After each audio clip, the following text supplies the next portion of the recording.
I was born a fighter, a scrappy little kid on a Brooklyn block. I bobbed and weaved my way through life as I stood up against the neighborhood bullies. I always hated bullies. There wasn't a dare I wouldn't take on. As I grew older, I learned from the streets. I had a knack for the ladies, a strong right arm, and a love for rock and roll.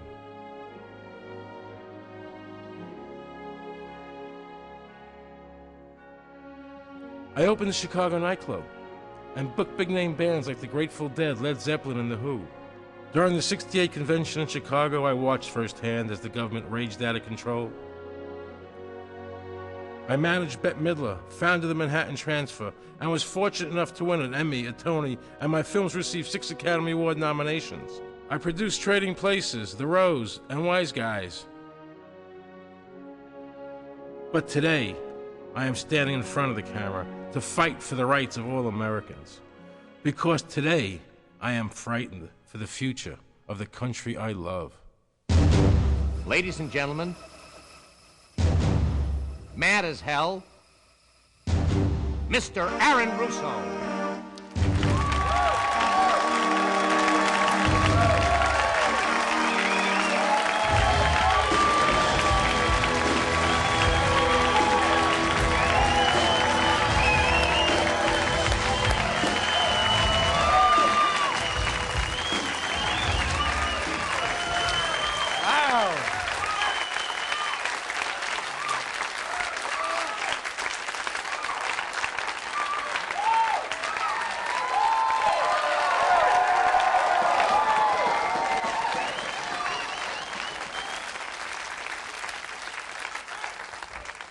Hello, everybody. Hello. Welcome to Mad as Hell. I'm here tonight because I'm sick and tired of what's happening to my country. I'm fed up, and I feel an overwhelming need to shine a light on, to illuminate our country's problems. And the most fundamental problem we have in America is that it is no longer a free country. And it is fast becoming a totalitarian state. I know those are strong words, but they're true nonetheless. Let me illustrate. Imagine you're calmly driving along in your car, minding your own business, obeying all the traffic laws. And all of a sudden, in your rearview mirror, you see a police car coming up behind you. How does that make you feel? Safe and secure? Or uncomfortable? Let me see a show of hands for uncomfortable. Amazing, isn't it? It's amazing. See, I remember being taught in high school that America was different because it was founded on the principle of liberty. That means nobody can make you do things against your will, including the government. And government's function was to protect that liberty. Everybody, stand up. Stand up. I want you all to recite the Pledge of Allegiance. I pledge allegiance to the flag of the United States of America and to the republic for which it stands. Stop! Sit down. And to the republic for which it stands. It doesn't say, and to the democracy for which it stands, and to the republic for which it stands. America was founded as a constitutional republic with some democratic principles. A republic is where 99% of the people can't take away the rights of 1%. And that's why America was called a free country. Your rights were guaranteed and absolute. Do you hear our elected representatives telling you our country is a republic? No! In a democracy, 51%, the majority, can take away the rights of 49%, the minority. That's not freedom. Who's ever in office determines what rights you have. Like a ping pong ball, bouncing back and forth, back and forth. One says abortion's legal. One says it's not. One says gun control. Another says no. Taxes are too high. Taxes are too low. Balance the budget in 7 years, 5 years, 9 years, 3 years, 1 year, 18 years. Affirmative action, no affirmative action. Speed limit 55, 75. It's safer. It's not safer. It's insanity.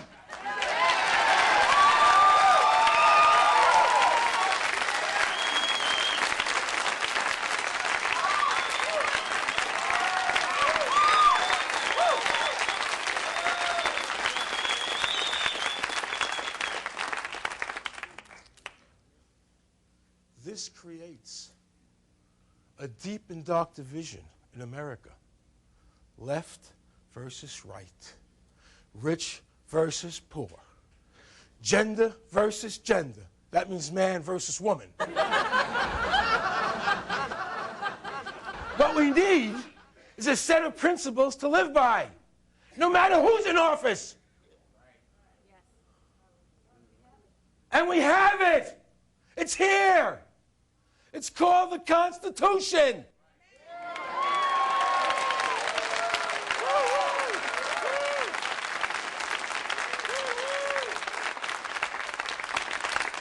Restore it. Don't ignore it.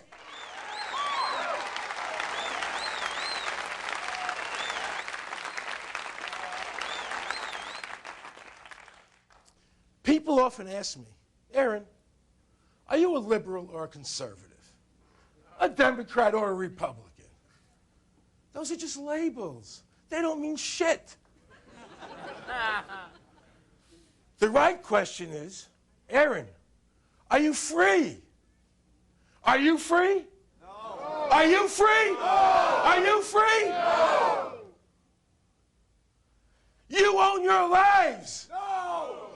You don't own your life? No. No government owns you. That's right, they do. Well, that's what has to change, isn't it? You see,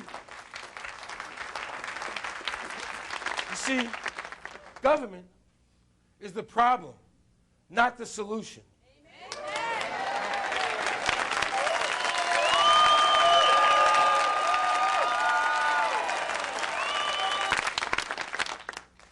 A big centralized government, like ours has become, manipulates us into strict obedience in the name of some contrived greater good.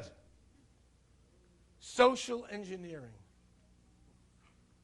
That makes me want to puke.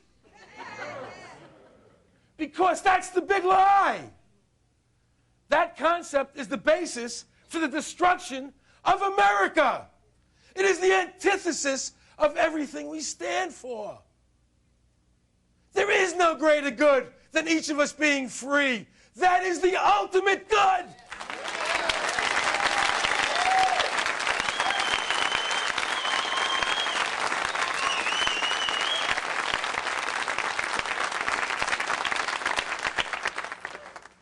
And that's why America was created. So each person can follow their own destiny without interference or force from others. Instead, we have federal agencies with massive police powers. They just gave the Bureau of Alcohol, Tobacco, and Firearms 13 ground attack jets, armed with Sidewinder missiles. What are they going to do? Pull an airstrike on Fred's smoke shop?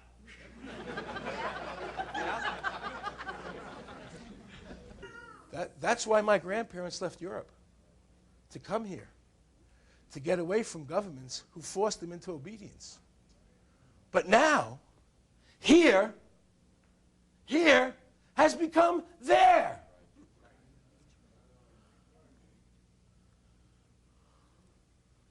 You have any music for me?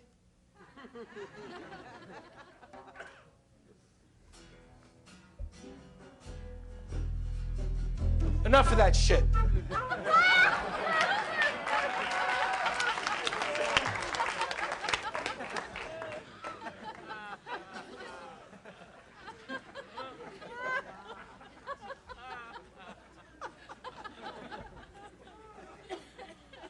Every election, politicians are sworn into office. They take an oath. They take an oath to defend the Constitution. So help me God. So help me God. So help me God. But after they swear to God, they dismiss their oath and ignore it. And ignore the Constitution. Why? You know why? Because the Constitution limits their powers over us. They don't want us free. They want us controlled, like puppets. Little marionettes, they string along and do this, do this, do this, do this. Sons of bitches.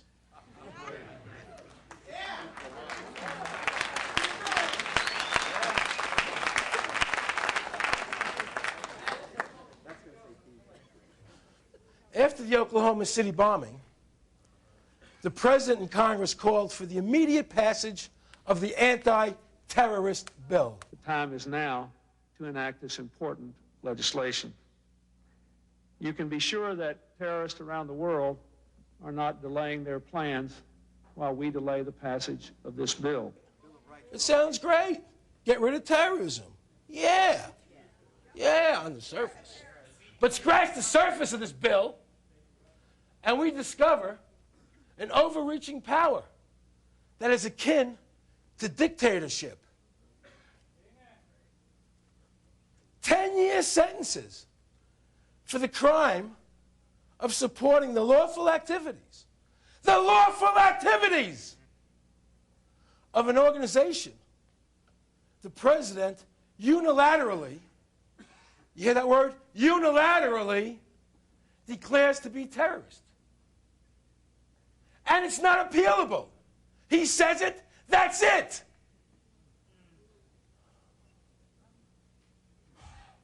Gets me so mad.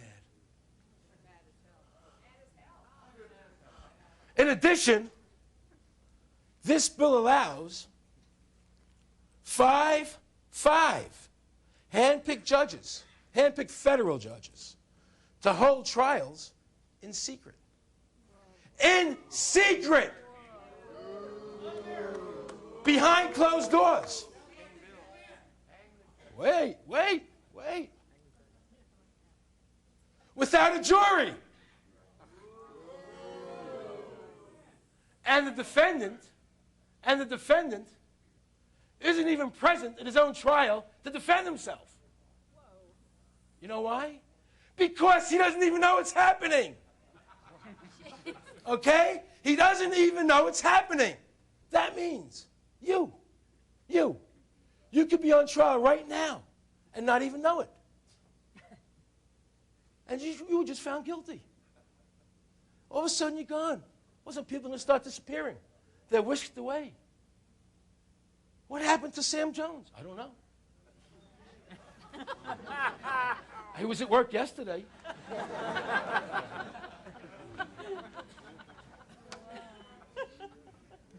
Does this sound like liberty to you? No! This bill is about furthering totalitarianism, not stopping terrorism.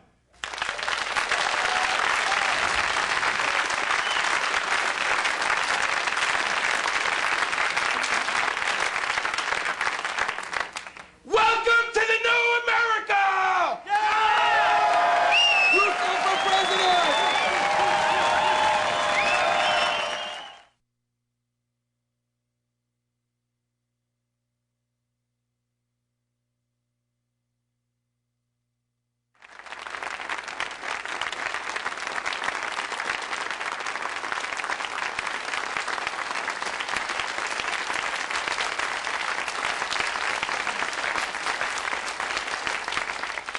If you take a frog and drop him into a pot of boiling water, he'll jump right out.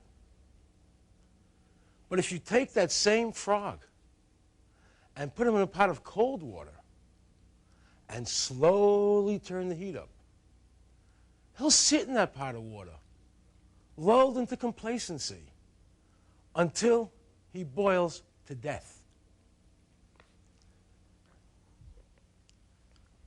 Ladies and gentlemen, we are that frog. And the water's beginning to boil.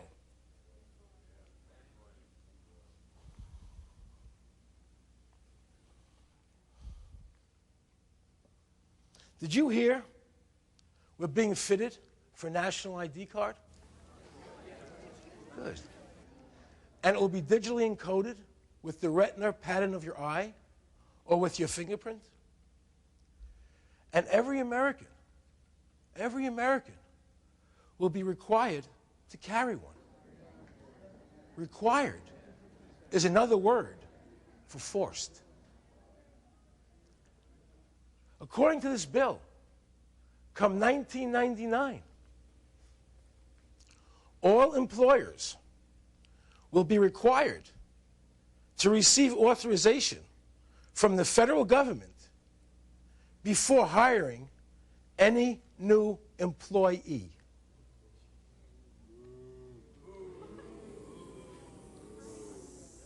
The social planners are forcing you to get their permission before you can hire anybody.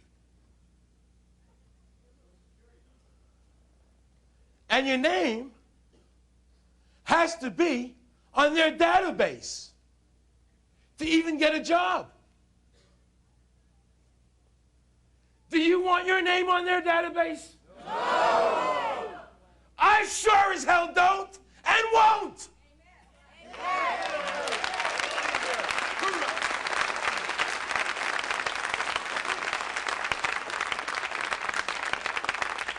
They'll tell you from here to doomsday they're defending your liberties. They're lying!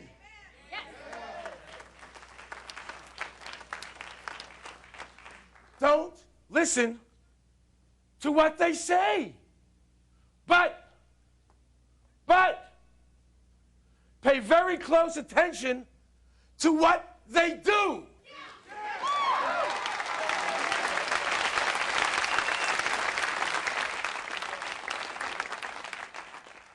Thomas Jefferson said, "The price of freedom is eternal vigilance." Well, how many of you have been vigilant? Or do you do whatever the government dictates and just accept it? Freedom is something you have to fight for. It's not automatic. In the history of the world, America has come the closest to being a free country. Let's not blow it.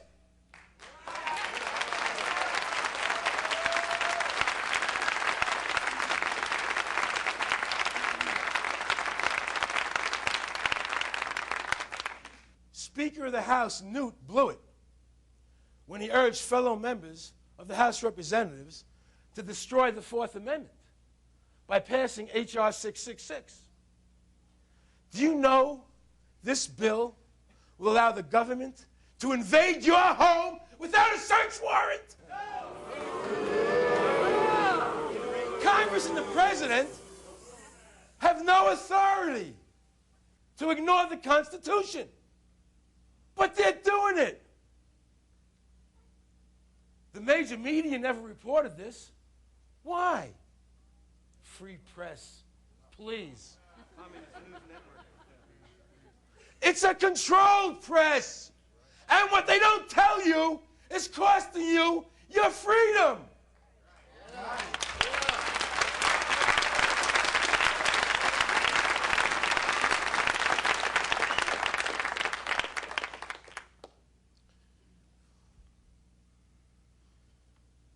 Music? Never mind.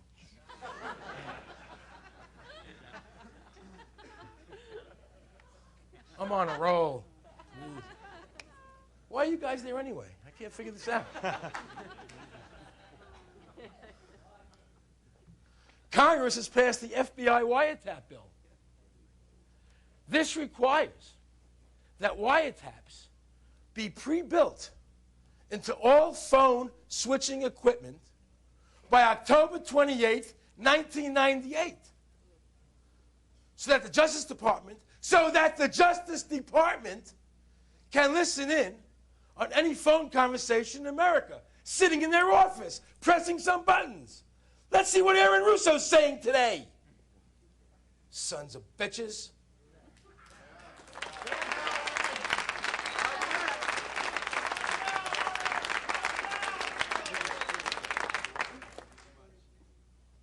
Then the FBI asked for additional funding from Congress so they can tap into 1.5 million phones simultaneously.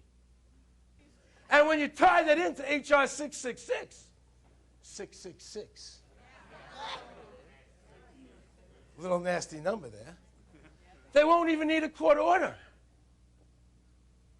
I think each of those freedom-loving members of Congress deserves a rectal adjustment.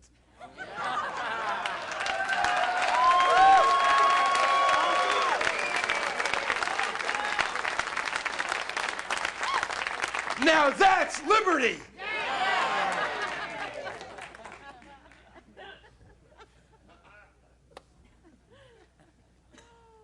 Almost everybody today is a criminal, according to the law. Let me explain.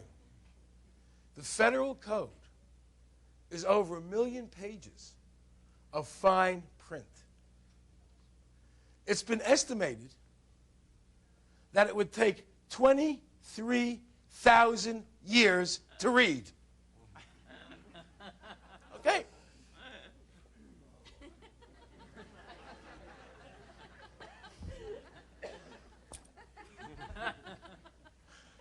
Yet, ignorance of the law is no excuse.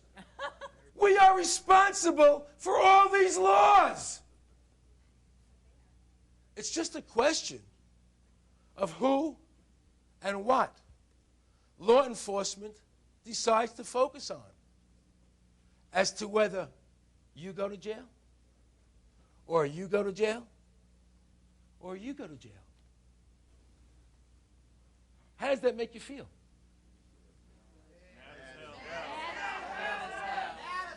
Well, if you're black, I guess you already know. Sons of bitches, I can't stand them.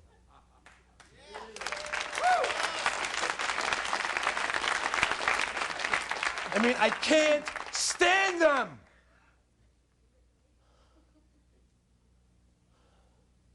Do you know there are more people in jail today in America than any other country in the world? And 70% of them are there for victimless crimes. How can you possibly have a crime if there isn't a victim?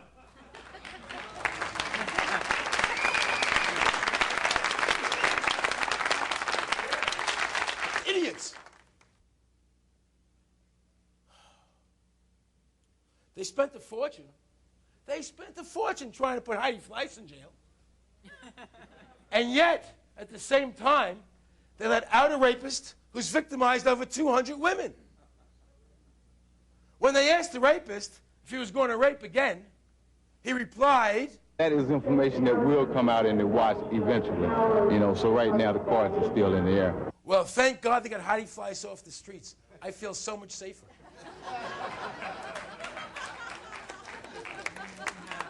In goes Betty Crocker, out goes Jack the Ripper.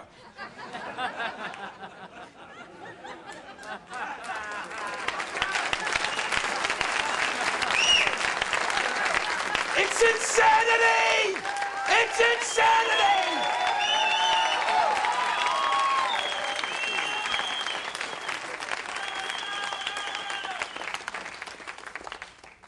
In Washington, there are entire buildings that just hold books of rules and regulations.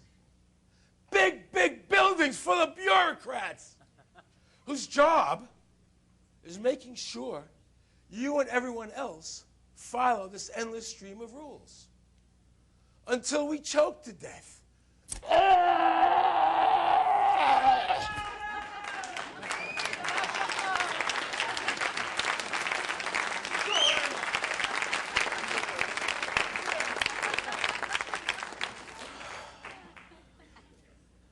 Oh, they put so much pressure on us that we have heart attacks and die. Wait, do you think this is the government's way of subsidizing the medical profession?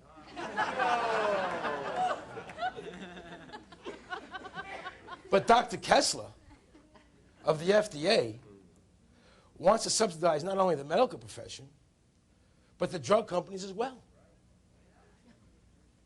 by outlawing vitamins.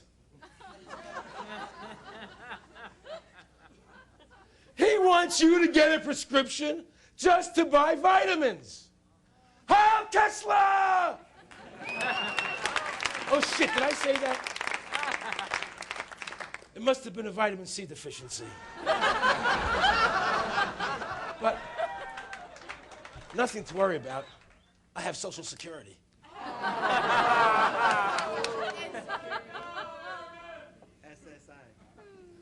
Can you believe what they've done to Social Security? I mean, can you believe it? From a voluntary retirement plan, it's evolved into another mandatory tax. Have you ever heard of a retirement plan where the money is not in your name?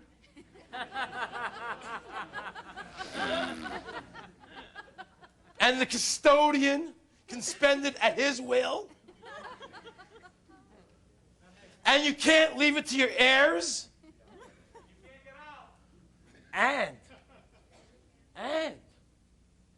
it's their way of keeping track of you to boot. Try running a private fund like that. You'd be in jail. But the government can do it because they can do whatever they goddamn please. And we let them. We let them.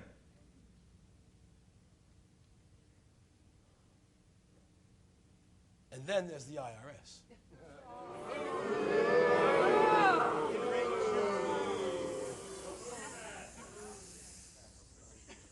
It really sucks.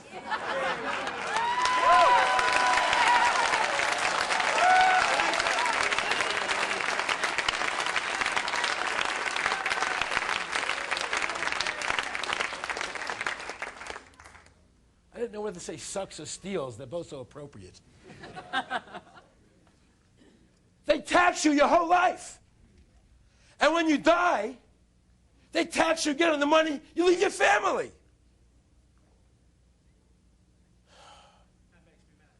These people make pigs look anorexic.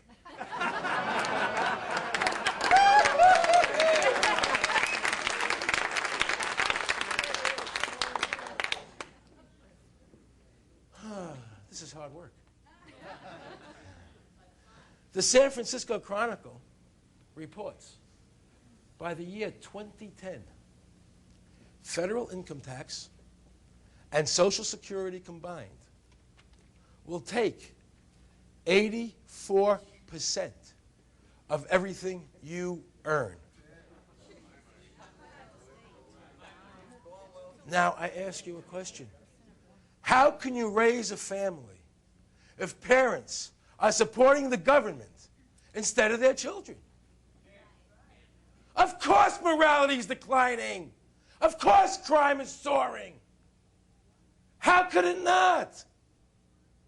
Repressed people strike back.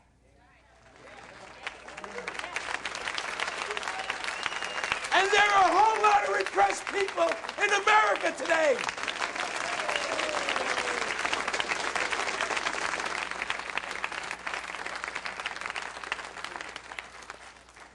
Do you feel repressed by the government? Yes! Let me see a show of hands. This country is It's just unbelievable. It's just unbelievable. Have you heard about GATT? The General Agreement on Tariff and Trade? The so-called Free Trade Agreement? It's 22,000 pages. It weighs 365 pounds. That's a free trade agreement? One paragraph, we have free trade.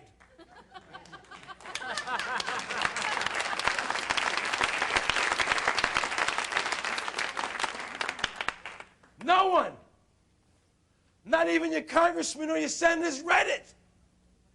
It would take 4 senators just to lift the thing. Jose, bring out GATT. Bring out GATT.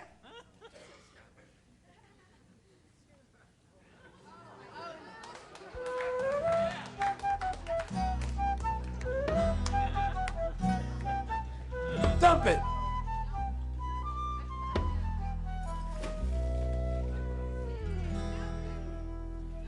You okay, Jose? I don't want you to get hurt.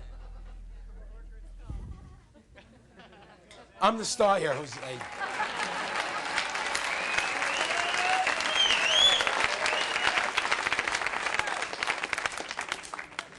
And 2 arch rivals running for president, Dole and Clinton, pushed everybody to sign it. I'm pleased to announce that an understanding has been reached with Senator Dole. For the past 50 years, our country has led the world to create a more open and a more prosperous trading economy. I will be writing a personal letter to each of my Republican colleagues in the Senate, enclosing all of this material, asking them to read it very carefully and suggesting that, in my view, we ought to be all in support of GATT when it comes up next week. They don't know what it says. Do you understand the implications of that? It's time to wake up. And I'm here ringing the bell because nothing works. Healthcare, welfare, taxation, education, inflation, deflation, politicians lying, people dying, police state, subjugate, corruption, corruption, corruption, corruption.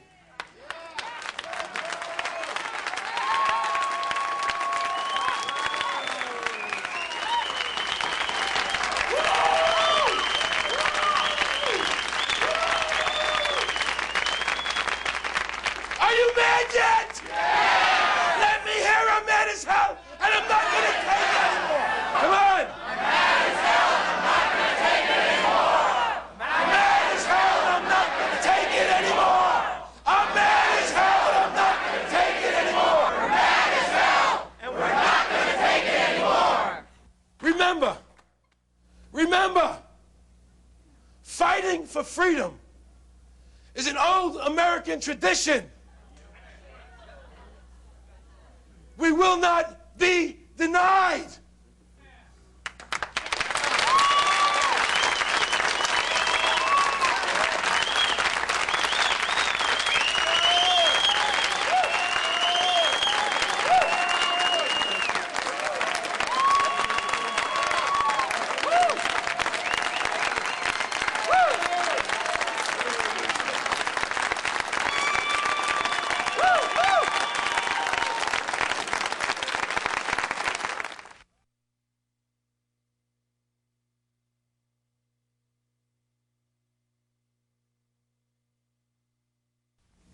Recently, the Associated Press reported the results of a national poll asking Americans if they trusted their government.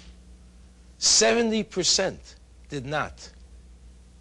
One of the reasons this figure is so high is people are becoming more aware that we have all but lost our rights to due process and the presumption of innocence until proven guilty. A man's home is no longer his castle. Tonight's show is going to focus on asset forfeiture.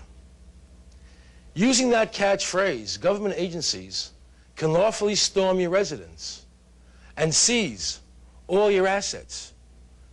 That includes your home and your bank accounts. Last year, there were over 250,000 asset forfeitures. That's 5,000 every week. And 80% of those victims were never charged with a crime, much less proven guilty of anything. And in some cases, people were even killed in the process. Captain DeWitt here. Yeah. I'm on a search warrant with the Hidden Hills crew on this marijuana eradication thing. Yes. And they just, looks like 927D here. At the location? Yeah. Some body there? No, we put him down. We killed him? Yeah. It's scary, you know. I never, ever would have thought that I would witness my husband executed, literally executed, third world country style. Donald Scott died in his living room on October 2nd, 1992, gunned down by police. Now, his widow says that Donald was the victim of a law that makes the seizure of private land so financially attractive to law enforcement agencies that they have begun to assume private citizens guilty till proven innocent. The story begins here at Trails End Ranch, 200 acres in Malibu, California. Current value, $5 million. Landowner Donald Scott was a multi-millionaire due to a family inheritance. He was handsome, prosperous, and married to Frances Plant, a woman half his age. But their passion for each other blinded them to age differences. I would tell him he's 61 going on 16. He had so much energy, and he was just so much fun to be around. We had the best time. We just had a ball. I don't think any two people have ever been happier. But their idyllic life at Trails End soon became a Gothic nightmare. Good morning. I'd like to welcome you all to Rancho Sierra Vista Sat Weewoo on behalf of the National Park Service. In the 30 years since Donald Scott purchased his ranch, the National Park Service had bought up every available land parcel surrounding Trails End, making Scott's land a choice morsel for federal acquisition. The Park Service judged Trails End crucial to complete its federal land acquisitions agenda. Friends say that the Park Service had approached Donald repeatedly about selling, but he refused. Donald always had a feeling that the government would do something, or the national park wanted this land to the point of where they would do anything to get this land, even kill him. Ironically, Scott predicted his own death, but it was not by the Park Service. 2 years ago, the L.A. County Sheriff's Department claimed they had received an anonymous tip about Trails End Ranch. Captain Larry Waldy ran the narcotics unit at the time. We then got a tip from a reliable informant that, in fact, that marijuana, large amounts of marijuana were growing there. It was 1993. L.A. County was in fiscal crisis. Law enforcement budgets were scant, and like other agencies, the Sheriff's Department was scrambling for extra funds. More and more, they were forced to rely on the proceeds of drug busts to supplement crippled budgets. In effect, our civil servants became revenue producers. Discovering drugs on private land allows a law enforcement agency to seize the property, sell it, and take the profits. That is called asset forfeiture. It is highly controversial in that it gives an incentive to law enforcement agencies to say that drugs exist, to pretend that drugs exist, even when there aren't any. Financially motivated to confirm the anonymous tip, Deputy Sheriff Gary Spencer ordered aerial reconnaissance, and DEA agent Charles Stowell complied. In a fly over the ranch, he claimed he saw 50 marijuana plants attached to lines suspended from tree branches. There is virtually no way that Stowell could have seen through that canopy of trees. It's like a rainforest. It's impenetrable. Michael Bradbury is district attorney for Ventura County. His investigators studied the Scott case for months. Their findings were explosive, concluding the L.A. Sheriff's Department was motivated in part to seize the ranch for the government. I think Agent Stowell was under tremendous pressure from the Los Angeles Sheriff's Office in the person of Deputy Spencer to come up with the opinion that marijuana was being cultivated on the ranch. As a matter of fact, after Stowell initially said that he had seen marijuana, he called Spencer back and said, "I am not comfortable with you using my name, and you have to corroborate me." Despite Agent Stowell's reservations, the Sheriff's Department marshaled ground teams from the National Park Service and the Border Patrol. But even their ground surveillance turned up no marijuana. Nevertheless, law enforcement still commandeered a search warrant and ordered the troops to move in. 27 people were at the scene. There were at least 5 different agencies. You had the National Park Service there because we worked with them in dealing with the marijuana eradication program. LAPD was there and DEA was there. Coupled with that is the National Guard that we worked with. There was a crash and the house started shaking. And when I first realized it wasn't an earthquake, and I saw a man's face looking at me through the window. Here these men come running towards me, and I'm backing into my living room, screaming, "Don't shoot me, don't kill me." My husband heard me, and he came out into the living room screaming, "Francis, are you all right?" And he had his gun pointed up in the air, and he looked at me, and they yelled, "Put your gun down, put your gun down, put your gun down." And that was the last thing he said, and they just murdered him. This picture of these men was taken moments after they killed him by their own sheriff's department, and they're smiling like, I don't know what. The troops searched the entire property, including a grove of trees where the 50 marijuana plants were allegedly spotted by aerial reconnaissance. And there was no marijuana. But we found some lines suggesting the block and tackle method on some of the trees in that general vicinity. There's no evidence that there were ropes and lines there. I will never be able to be convinced they came here to serve a search warrant. So why did 5 government agencies storm the house that morning? Was the raid on Donald Scott's property part of a government conspiracy to obtain his land for the Park Service under asset forfeiture laws? Does that sound too far-fetched to you? Not if you consider the findings of the DA's office. Curiously, the district attorney's investigation yielded these documents. They were passed out during a briefing before the raid, a property appraisal of the 200-acre ranch and a map, including a notation by Agent Stowell that a neighboring 80-acre parcel had recently sold for $800,000. The district attorney doesn't understand why a search for drugs would include such information unless seizing Scott's land was law enforcement's motive. I think this is simply a case of a good officer, very aggressive, who lost his moral compass, saw an opportunity to have his star rise rapidly in the department by seizing a significant asset. In fact, current Park Service land acquisition policies across the United States are under scrutiny, considered heavy-handed, and in some cases illegal. As for Donald's murder, Frances insists that her husband was in the process of lowering his gun when he was shot. It was just pointed up in the air. He didn't have a chance to obey their deadly command of put your gun down anyway.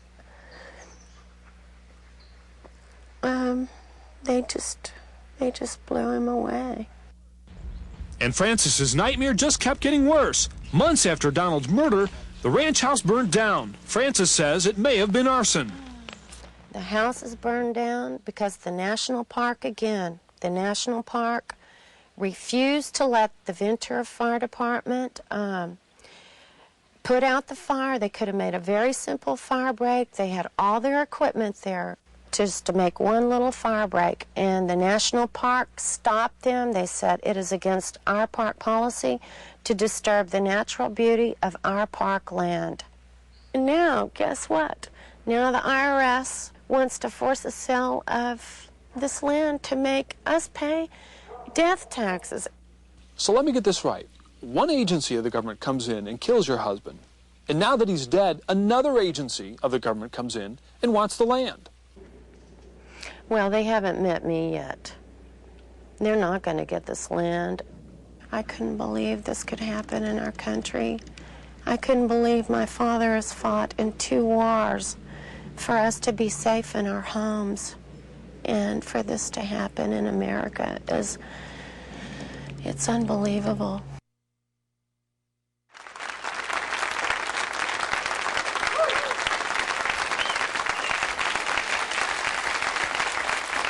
That piece was absolutely frightening.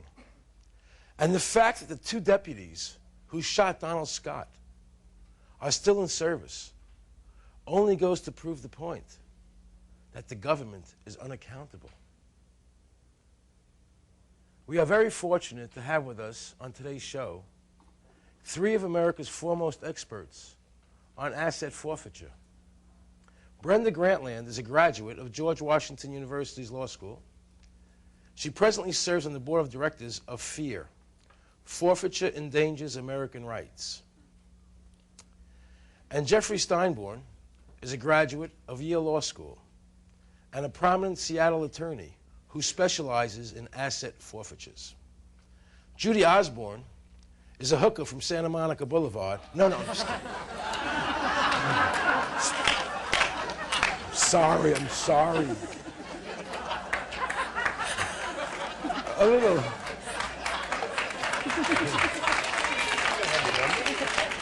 have your asset seeds for that, too. Have your asset seeds for that, too. There you go. Judy Osborne is the author of Spectre of Forfeiture. She defeated the government's attempted forfeiture of her home and now edits the FEAR Chronicles.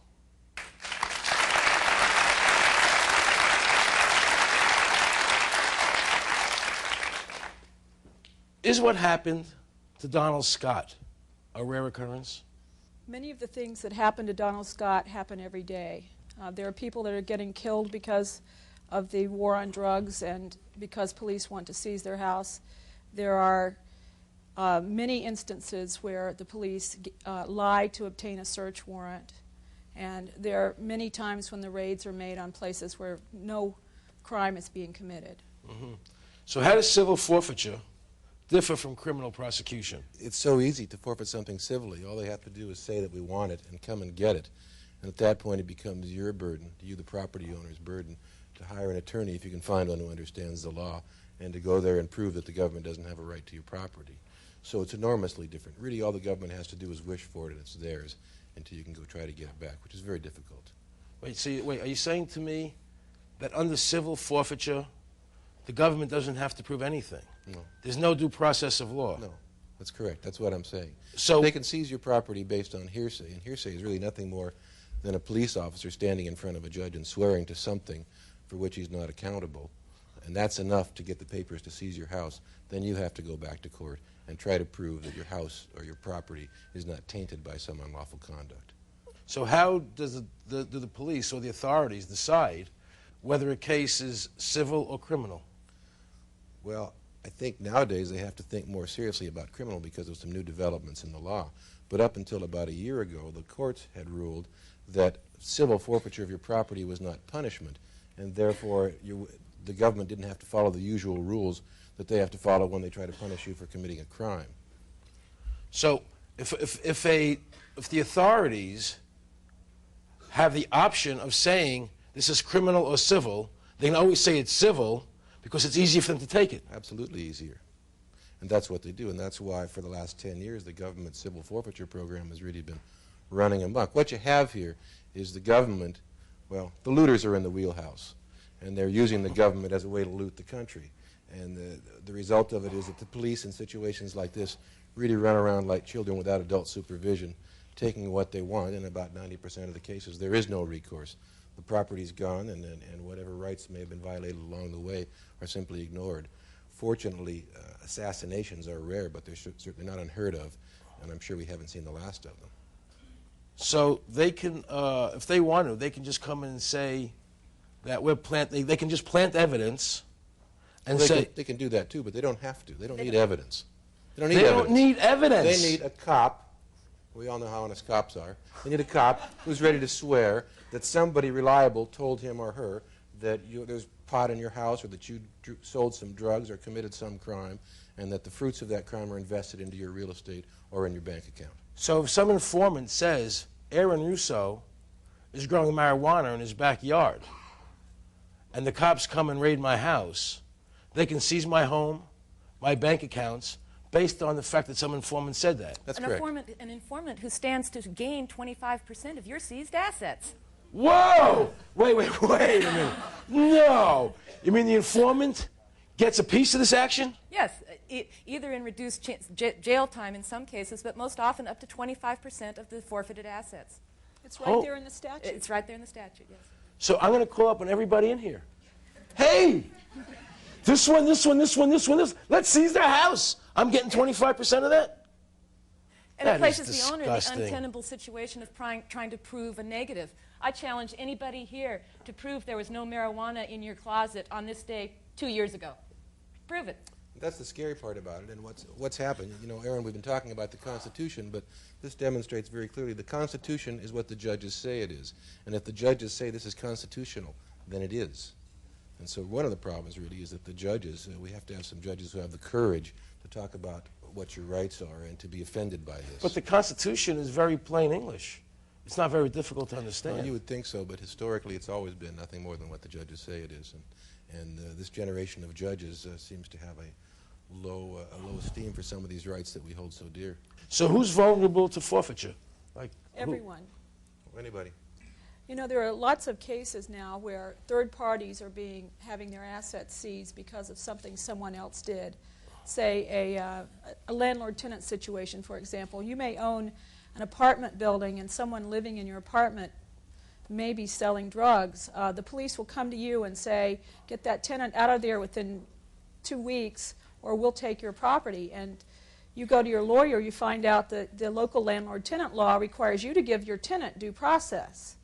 So you start going through the due process that you're required to give under the local landlord-tenant law, and that's not fast enough. They come in and seize your property. There's a couple in Southern California, retired Army, I forget his office. He was an officer, and this was his retirement property, and he lost his entire rental property because he couldn't get the tenant out fast enough to please the cops. If you're a landlord, the situation's even more frightening than that, because they can search your rental property illegally, just kick the door down without a warrant. And if they find something growing there, then they can seize the house, and you, the owner, the landlord, don't have the right to object to the illegal search because you weren't living there. I just had a case like that last week, yes? And they are not embarrassed to stand up in court and say, yes, we're going to take his house, and he has no right to complain that we kicked the door down without a warrant because he wasn't living there at the time. In fact, reporting your suspicions of your tenant's illegal activities to the police is cause enough to have your house forfeited because that puts on the record that you knew that there was something illegal going on. Right. So you can't show your innocence. So you're in a catch-22 situation. Yes. So how does an ordinary citizen protect themselves? You try to get the laws changed. Right now, everybody is vulnerable. You can have your assets forfeited for making an incorrect statement on a loan application. Fish and Wildlife not long ago seized a tractor under EPA laws because it ran over an endangered rat. Oh, it didn't help the rat. I heard about that. The Vietnamese farmer was tilling his land with his tractor. He ran over a kangaroo rat, and the government came and took his tractor. They tried to put him in jail for 2 years for running over a kangaroo rat. This is unbelievable. Do you know why I'm so mad? Do you understand what's going on here, guys? I mean, this is sickening. This is and it's our country. If you are a member of a corporation and one individual in that corporation is indicted for instance, a money laundering operation, the government has a theory of tainted money, where his tainted money contaminates all your good money like a drop of ink in a glass of water. And so therefore the whole corporation's assets can be forfeited based upon the alleged illegal activity of one member. What is this about legal fiction, that property has no rights so they can take it? How does that work? Can somebody tell me? That's the excuse they use to take away our constitutional rights and to create procedures that made it easy for the government to win and almost impossible for the property owner to win. But explain what it is for me. Do me a favor, explain this to is the this is a very old concept that goes back to biblical times, basically. If an object, it's called deodond, if an object is used to kill a man, then like a sword is used to kill a man, then they would say, well, that sword was guilty and we're going to take it away from the owner and destroy it. And the owner's rights in it disappear. And they're using that fiction. It's a lie. A fiction is a lie. But as an example, I heard about a man who lost his airplane because he said the airplane had no rights. It doesn't matter if the man owned the airplane. He said the airplane has no civil rights, so we can just take it. Or we can take his car, or we can take the money, because property has no rights, ignoring the fact that people who own the property have the rights of ownership. Right. That's the legal fiction, am I correct? Right. There is some good news that the courts are beginning to back off of that posture a little bit. In fact, there's a case on the way to the U.S. Supreme Court right now that may back it off a little bit and may hopefully force the government to start treating forfeiture like any other punishment. I mean, if they want to put you in jail, they have to give you the right to counsel. They have to give you a live witness to cross-examine. They can't try to punish you twice for the same crime. None of these rights apply when they're taking your property. But there's hope that either through legislation or some cases headed up at the Supreme Court that things may change. Explain to me about the 30 days, how that works. That you have 30 days to argue against the seizure, and if you don't do it within 30 days, that you can't get it back? Different jurisdictions have different statutes. In Washington, it's 45 days, and under federal law, I believe it's 30 days. But do me a favor, explain it to once everybody. you're given some kind of notice, and under federal law, sometimes your only notice is a little blurb on the back pages of USA Today. They don't have to actually serve you. So they take your stuff, then they give you notice. They put their notice in USA Today, and if you don't respond within 30 days, then you are deemed to have defaulted, and you can no longer complain about it. So let me understand the scenario. So they come in, they come to your house, they come break the doors down. They back the moving truck up to your door, and they put everything in. They take the socks out of your drawers and the art off the wall. All right, so they take my underwear, which they don't probably want, but anyway, so they load out your house, they take everything you have, and then within the next 2 years, they have to notify you, right? And then from the time of notification, you have 30 days to get your assets back. Well, in Washington, they got 15 days to notice you. There's a very important part about that I think that you're overlooking. When they take your property, they could hold it for a long, long time and then send a notice out when you happen to be on vacation or whatever. You've got 20 days not only to file a claim, but to pay a cost bond of 10% of the value of the property in order to even fight to get it back.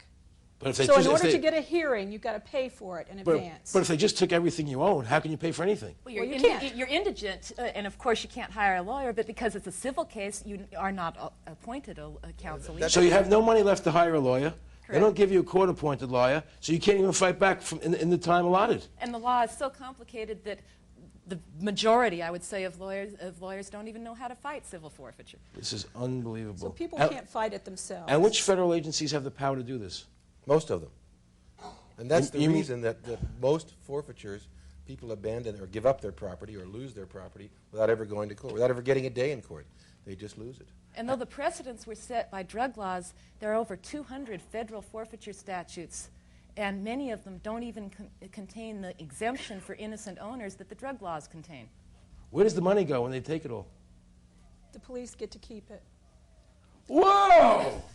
Whoa! Wait a minute. Not only does some guy calls up and says, hey, Russo over there is doing something wrong. He's sleeping with his wife or something. Okay? Sex is not allowed here anymore. Okay? And then they come and raid your house. They take all your assets, right? And then they get to keep them.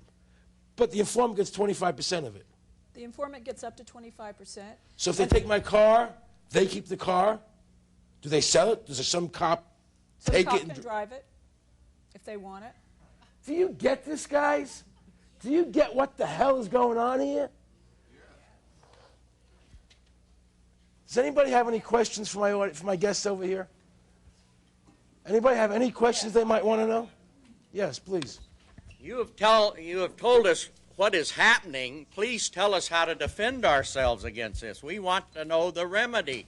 I think, unfortunately, the only remedy is the government. We're not going to have a revolution in this country, so you're going to have to trust the people running the country